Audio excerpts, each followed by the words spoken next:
Hello Wasteland 2 backers, this is Chris Keenan from An Exile Entertainment, project lead on Wasteland 2. Team's been hard at work for the last couple months, going through the entire build, getting ready for feature complete, and we've also put together this demo for you. We're pretty excited about it.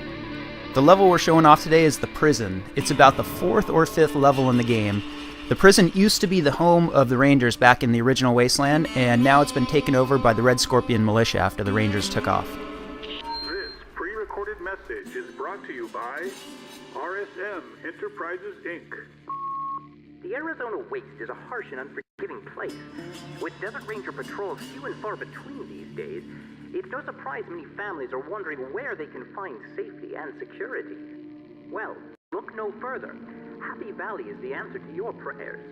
Formerly the Arizona State Maximum Security Prison, but now an attractive community managed by the folks at RSM Enterprises, Inc. You won't believe how safe you feel nestled within the sheltering borders of Happy Valley.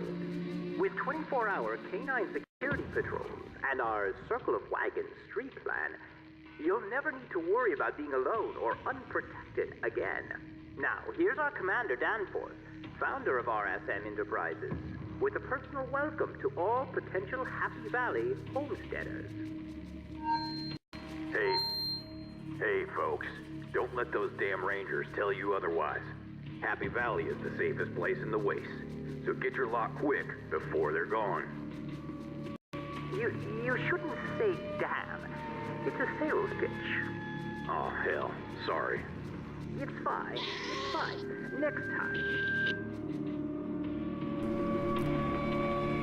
So here we're coming up to Fred Darvis, which is the first encounter in the prison. This conversation is a pretty good example of something that we think makes for good RPGs. It's short-term and long-term reactivity.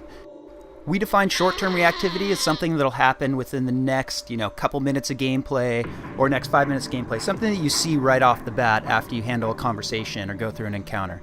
Long-term reactivity, on the other hand, can happen multiple levels away, and they can have cascading responses because of it. In this conversation with Fred Darvis, you find out that his cart is stuck in the mud and his goat really isn't doing a whole lot to help him out. So you'll see that a couple different keywords pop up on the screen, one of those being trade. If you try to trade with Fred Darvis right off the bat, he's not going to do it because you need to help him out first.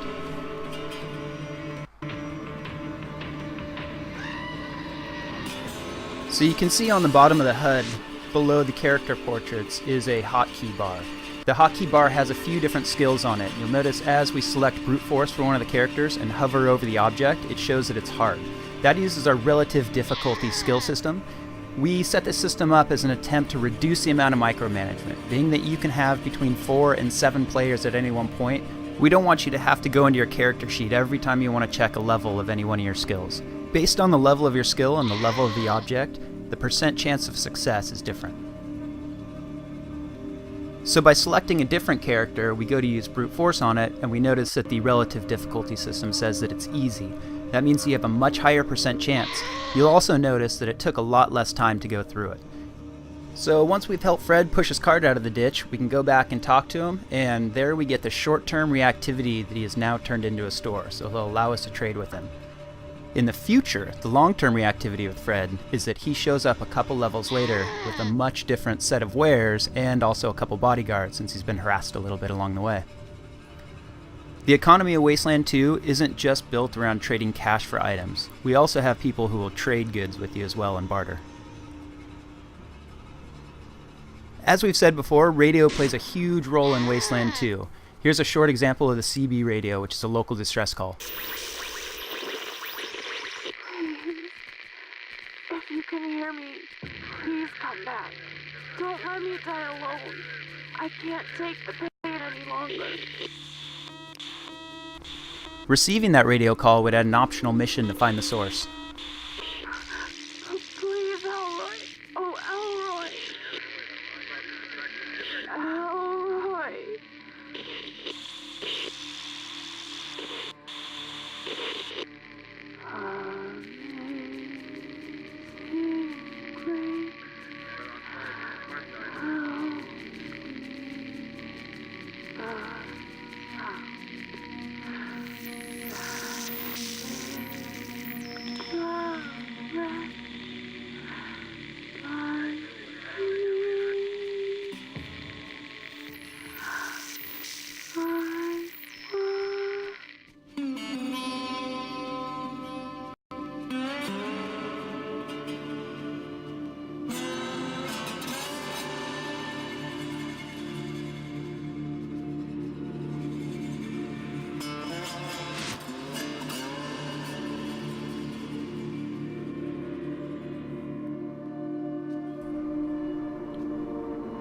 So now we've come across a sick woman who was sending out the distress call earlier over the CB radio.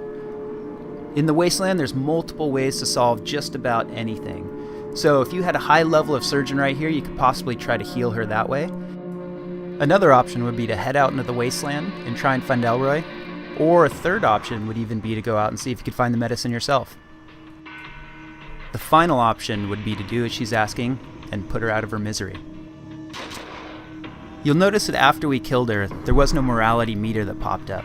There's a very specific reason for that. We as game designers are not going to judge you, the player, based on things that we think you should or shouldn't have done within each one encounter. The world will judge you though.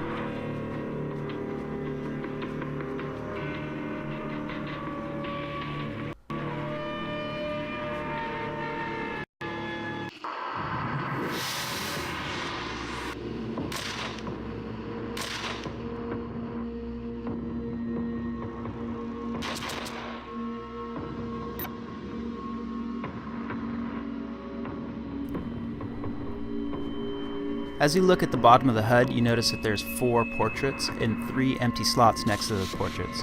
Those empty slots are for the companion NPCs. Currently, there's over 20 companion NPCs that can join your party throughout the entire game. Some of them will join right away, others you might have to convince, others you might not even want in your party. This pre-recorded message is brought to you by RSM Enterprises, Inc. Happy Valley isn't just about safety. It's about quality of life, too. We have the finest farms in the Arizona wastes, with more than enough food to feed everyone who joins us, and cozy little general stores, too. We also have an arrangement with the high pool that assures that we will never run out of water. Truly, there is no place in Arizona more pleasant than Happy Valley. I'm Commander Danforth of RSM Enterprises, and I approve this message. There, I didn't fuck it up this time. Satisfied now? Thank you, Commander Danforth. That was fine.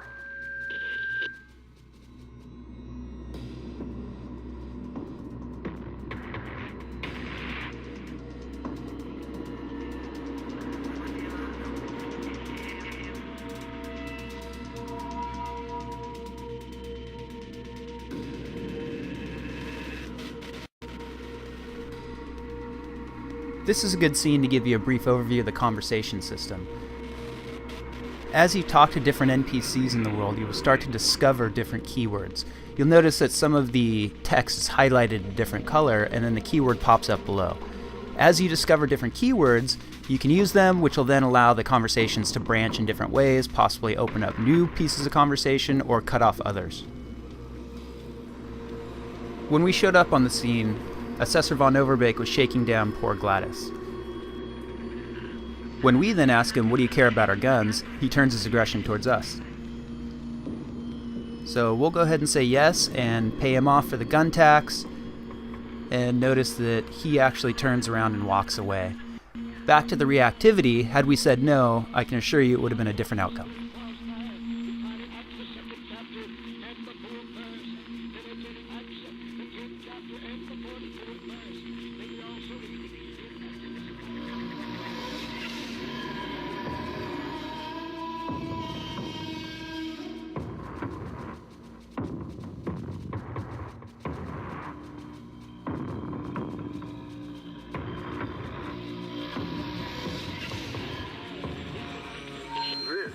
Recorded message is brought to you by RSM Enterprises, Inc.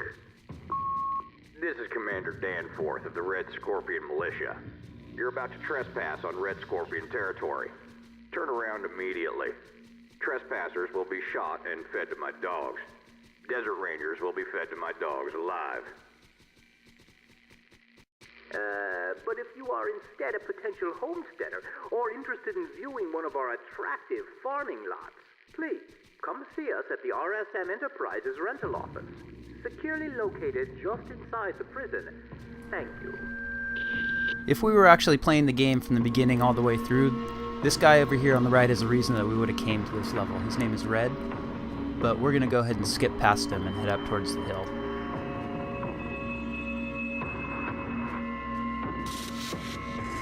So Red warned us that there were gophers up in the hill, and we see a little sign down there that looks like something's off. because we stumbled into a minefield. If we had perception, we'd be able to see the mines around us.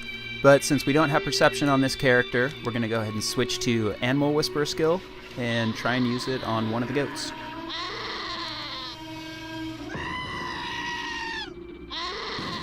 Sure enough, that worked. I promise that not all uses of Animal Whisperer are going to include blowing up animals, but going back to multiple ways to solve things, once you unveiled the mines with perception, you would then be able to use your demolition skill to disarm them. At that point, you could pick them up, put them into your inventory, and use them within combat. Another option would be just to walk through it, soak up the damage, and then go back to your field medic to have him heal you back up to full.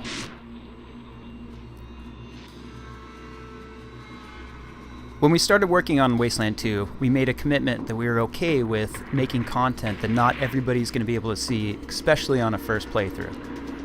In fact, in the first 30 minutes of gameplay, you're going to have to make a choice that's going to cut off an entire level, which is approximately an hour and a half to 2 hours worth of gameplay based on a single decision. As we walk up to this fortified stronghold, we see some Red Scorpion militia that don't look too happy that we're here. And combat starts. But because we paid Von Overbeek earlier, he's going to go ahead and give us a free pass on this one. Going back to multiple ways to solve everything, had we not paid him, we probably would have had to fight our way through. Otherwise, we could have gone over to the right, disarmed an alarm, and snuck our way through the gate.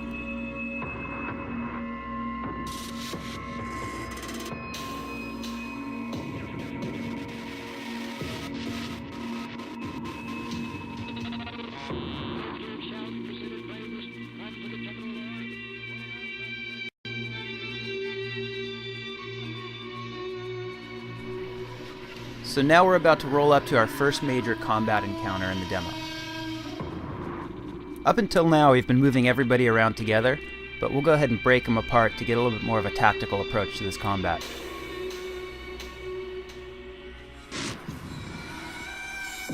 So first, we're going to collect our sniper, have her move up onto a height advantage, and go into a good spot that she can overlook the battlefield.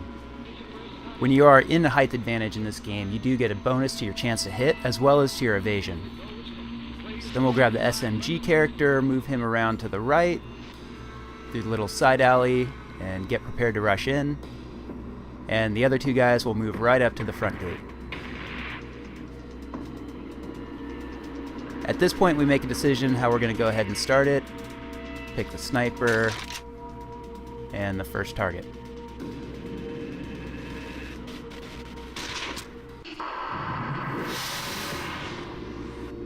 You'll notice that we do have a grid-based combat.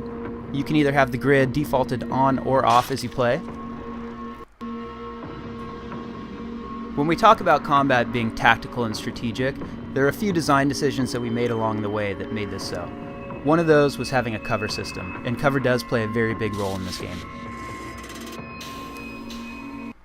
With over 12 combat skills in the game, we wanted to make sure that whatever gun you choose can be viable from the beginning of the game all the way through to the end. Now that doesn't mean that every single situation that gun is going to be useful. It's all about the trade-off.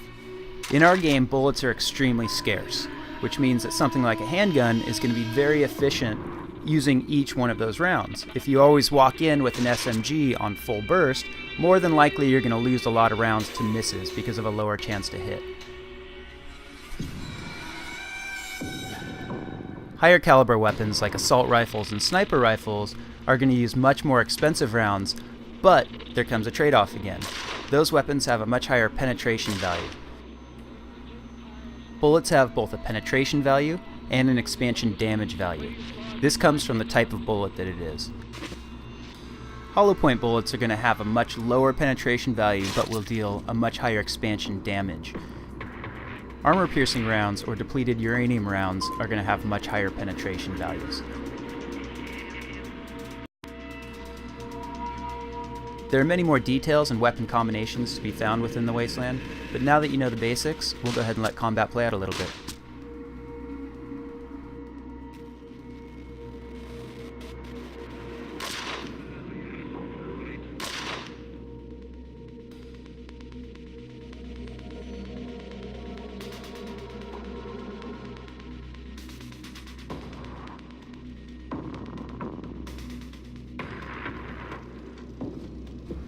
If you want to see the range of your selected weapon, hover over the weapon in the lower left-hand corner and you'll see 3 different colors. The yellow represents your base chance to hit with that weapon type. The red is a pretty good drop-off, which is going to be a little more of a Hail Mary shot, and the green is actually a bonus to your chance to hit. The relationship between these colors changes not only by the weapon type, but also the individual weapon within each type.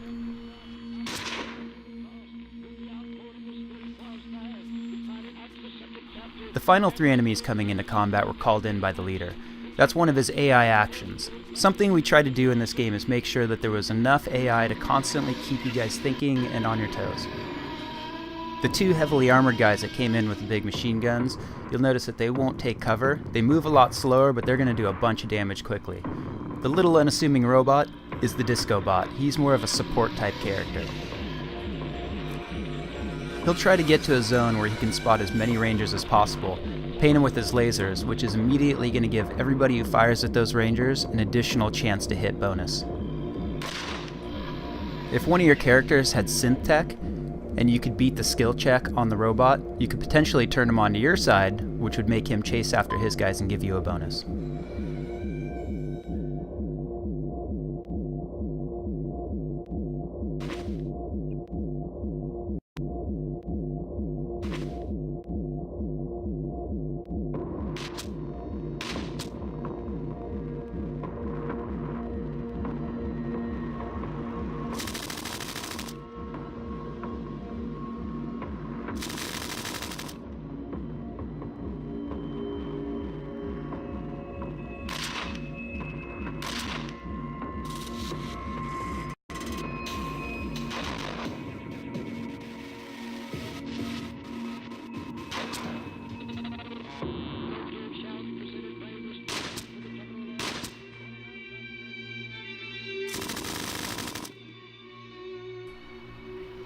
So once again, we want to thank everybody for watching and backing.